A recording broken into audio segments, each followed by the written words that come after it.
16ஆம் தேதி டிஎல்ஆர்டி 1 மணி கேசிங் கொடுத்து all board சிங்கிளாக 5 கொடுத்துருந்தேன். ஃபுல் வினிங் ரிசல்ட் பார்த்தீங்கன்னா 555 ஃபுல் வினிங் எடுத்திருந்தேன். கமெண்டில் சொல்லுங்கள்.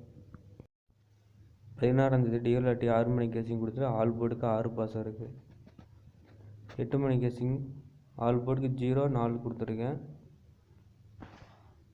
என் கணக்கில் 0 கம்மி, 0க்கு பதிலாக 1 வரலாம். ஏ போர்டில் 2 நம்பரை கொடுத்துருக்கேன். ஏ போர்டுக்கு 1 3 ரிசல்ட் 4 வந்துச்சு. ஏ போர்டுக்கு அது பேஸ் பண்ணி கொடுத்துருக்கேன். பி போர்டுக்கு 6 வந்ததுனால பி போர்டுக்கு 4 அல்லது 7 கொடுத்துருக்கேன். நம்ம சேனலை ஃபாலோ பண்ணுங்கள் ஃபேஸ்புக்கு.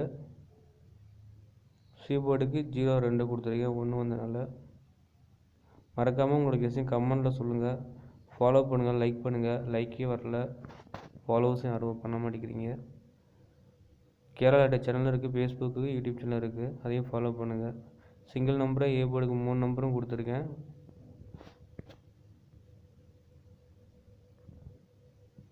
பி போர்டு அதே மாதிரி.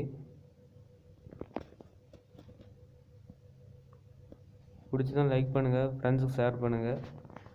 ஆல் போர்டு வின்னிங் எடுத்தோன்னா கமெண்டில் சொல்லுங்கள். திருடிச்சில் எடுக்க வேணாம், அதில் கெஸ் பண்ணி எடுங்க. ஏன்னா திருடிச்சு நான் கொடுக்குறது வேஸ்ட்டு தான். முடிஞ்சளவுக்கு ஆல் போர்டு இந்த ரிசல்ட் பேஸ் பண்ணி கொடுக்குற மாதிரி இருந்தால் கொடுக்குறேன். எனக்கு டவுட்டாக இருக்குது இப்போ 8 மணிக்கு. ஸோ 0 வருதா 1 வருதான்னு டவுட்டாக இருக்குது எனக்கு ஆல் போர்டு. உங்களுக்கு கெஸ்ஸிங் மறக்காமல் கமெண்டில் சொல்லுங்கள். Thank you friends. மறக்காமல் ஃபாலோ பண்ணுங்கள், சப்ஸ்கிரைப் பண்ணிக்கோங்க.